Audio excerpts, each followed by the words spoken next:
What's going on, you guys? Director of Coaching Cole Russell here with Athlete Mental Game Coaching. Desi Maynard, owner-founder of Athlete Mental Game Coaching. Glad to have you guys back. Let's rock and roll into today. Episode 10. The big thing that probably 70 to 80% of athletes struggle with. Oh, yeah. Because not everyone can do it. Yeah. How to approach not being a starter in your field, or not being picked for varsity, but specifically how to approach being on the bench. Yep. You're a backup. Yep. You're a backup. Yep. So, been there, done that. Yeah, and it's not uncommon for some of the best athletes in the world, right? It happens all the time. So what are the correct mindsets for that? Like, how do we approach it? Let's step back and say, like, how does it make us feel? Yeah. Right? It makes us feel like we're not good enough. Mm-hmm. It makes us feel depressed, frustrated, pissed off, enraged, nervous. Puts more pressure on us sometimes than even being the starter. I mean, like, all these things, and like none of those are good. So which means we got to try, more than twice as hard to battle those. And like, we're going to focus on like how to do that. What should we focus on in order to have a strong, positive mental game while on the sideline? Or in the box or whatever it is, type of deal. So I think the first thing is centering why you're there. And is it for you or is it for the team? Because it should be for the team. But that's a tough one sometimes. It's a tough hurdle pill to swallow. But it's kind of like one of those dichotomies. Like, if you're only there for you, everyone will know it. As well as you will also show it, and you will perform like it. Which will get you less playing time. One of the biggest things I think will help a lot of athletes start to understand it is, we had this saying with one of my teams, is different roles, same value. Right? Love it. So every individual on the team has the same value to the team. You got to provide whatever position you're in. You got to provide a certain amount of value. Now, obviously, one player is going to be the star. The other player is going to push the star, right? If, for example, if you're a substitute, right, your role is even more important, because let's say you're not working hard in training. Let's say everyone that's a substitute is just like, I'm a sub, whatever.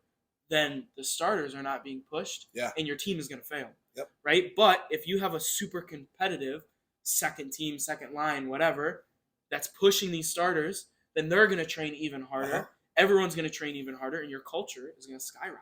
Right? Because it's team over individual. So good. Right? So I think... Good. And, I mean, even if you are a sub, one of the quickest ways to get into the game, other than the person getting injured, is winning big. If you start dominating the game, you get in the game. And then you can showcase your talent. It benefits you. And like, I say this a ton, but like, show that effort and be so good and play your role really well. So that the coaches are seeing that. Because like that grants an opportunity. Like, because what's the alternative? I'm angry. I'm kind of pissed. Not enjoying this is stupid. The starter sucks. Blah, blah, blah. Like, we've heard all the things as coaches and players. Loser mentality, essentially. Completely. And like, you think a coach doesn't see that? They do. And like, what kind of character are you building in yourself? Right? It's crap. So it's like the alternative is being negative and delusional and cynical and judgmental. That's never going to work for you. Because then you're not doing the most important thing as an athlete, is to be the best athlete that you can be. Exactly. Who cares what a starter is doing? It doesn't matter. Right? You can control how you react, how you train, how early and late you stay, right? All those things. Those will help you as an individual, and they will help you potentially become a starter. I used to tell all my athletes this, as when they were backups. I'm like, just give me a reason. Like, you want your coach to be like, man, we got to give this kid a shot.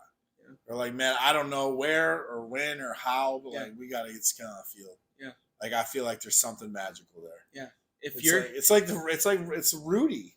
Oh my gosh. It's like, I have to. I mean, look at that story. I mean, he was way too small, way too slow, way too weak. But he tried really hard. He played his role day in, day out, morning, evening, night, the whole deal, and look what happened by the end of it. Yeah. If you're insane.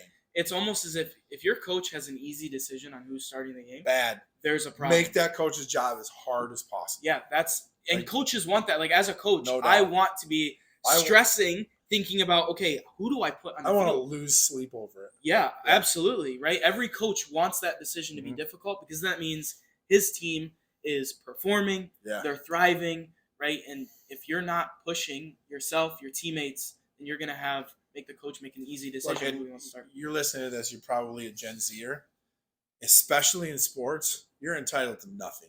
Nothing. You're entitled to nothing. Yep. You don't show up and win. No. You earn that. Yeah. You don't show up and play. No, you earn that. Yeah. So there you go. If you think you're entitled, enjoy the bench. Yeah, have fun.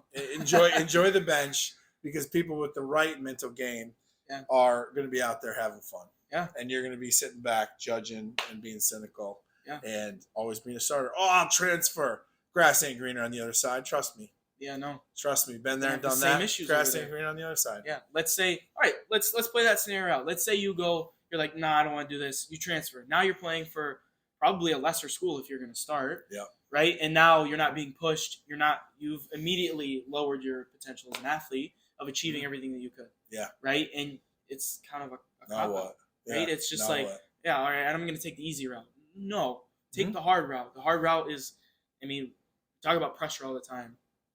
Pressure forms diamonds. Absolutely. Right? And it's kind of a cliche way of saying it, but like if you are putting yourself in scenarios where like I'm gonna push myself to absolute limits, you're gonna challenge your teammates to do the exact same because they're gonna be like, okay, if he's pushing himself and he's only playing 5-10 minutes a game, right? Then I'm gonna push myself and make sure that he's not stealing my spot. Absolutely. And man, if your coaches allow challenges, like some coaches actually allow mano-a-mano challenges. Oh my gosh, challenge every chance you get. I don't care if you lose every time. Yeah. Like make that starter earn it. Yeah. Every single time. Yeah. So and that's kind of one of the main points is prepare as if you were the starter. Yeah. If you do that and like you know what to do there. Yeah. Mentally prepare, physically prepare, but if you prepare like you are starting, then you'll be ready to take the field whenever the bell gets rang, whenever your number gets called. I think it's really cool when coaches look at or they put up the order of the lines. Oh yeah, depth chart, right? That's what I was looking for. Yeah, thank you. A depth chart. I love when coaches do that because then it's okay, challenge accepted. Reality check. If I was a starter last week and now I'm not, okay, I got to win my spot back. And now if you're lower and you move up, you're like, okay, what I was doing worked. I'm gonna do it again. Yeah. Right. And competition breeds success. Absolutely. So you want that because you want the coach's job to be really hard. Yeah. Right. So the biggest thing in order to approach not being a starter, I think the biggest thing for us is you have to change the things that you can control. Right. You can control your mindset. Yes. Right. So how you approach things is easily the most important. You better be showing up to training early. You better be staying late, right? You better be making that decision hard. You do everything in your power that you can control in order to make yourself a better athlete, better player, right? A better teammate, right? More coachable, right? Even ask your coach, right? Have that conversation. How can I get better? I love hearing that from my players. How can I start? How can I be better? What do I have to do to start? Blah, blah, I'll blah. lay it out. If you're willing to put in that work, then by all means, absolutely. That even changes my mind. Okay, this kid wants to work. He wants it. Yeah, he or she wants it. Yeah. So in the game. So let's talk about in the game for a second.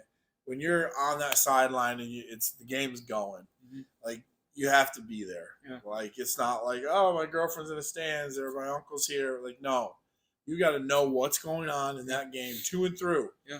Like details, times, strategies, plays. You're taking mental reps while in the game. If it's like football and you come off and there's a timeout or they're on defense and you're on offense and like you're with the coaches and you're strategizing, like have input, like talk to the starters who are playing, all these types of things, like and like don't be too far out of reach for that coach. Yeah. I'm not saying bug him and be tapping on the shoulder, right? But when he's like, hey, coach. Oh, hey, what's up, Cole? Right here. Hey, coach, I'm ready to go. Ready to go. Right? Yeah, is Bob hurt? I'm in. Type of deal. Yeah. And they're like, oh, you were ready type Yeah. of deal. That's what you want. Like, Yeah. oh, man, you're like my shadow. Yeah. Don't bug them. Don't bug them, but be there. Yeah, be there. Be there. When they go to turn around and call your number, make sure that it's very obvious. It's right there. Yeah, you're ready to go. Type of deal. Not like, oh, where's my helmet? Sorry, what quarter are we in? Yeah. No. Nope, sit back down. Know your role, know everything. Yep. Because that's just the most important thing of if you want to change where you're at as an athlete, your position on your team, where you are in the depth chart, if you're a starter, if you're a sub, whatever. If you want to change your certain situation, you have to focus on the things that you can control. Yes. Every single time, right? Or else other people are in control of your destiny.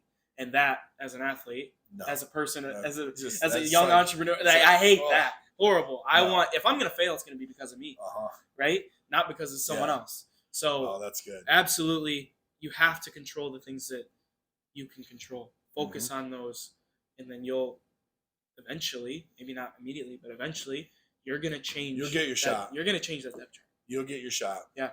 And that's all you need, right? Even if it's 5 minutes. Yeah. Right? Even if you're going from not playing at all to playing 5 minutes, that 5 minutes is what you've been working for.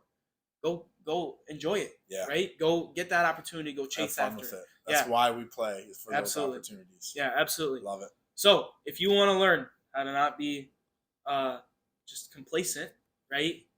Talk to us, right? We want to meet with you guys.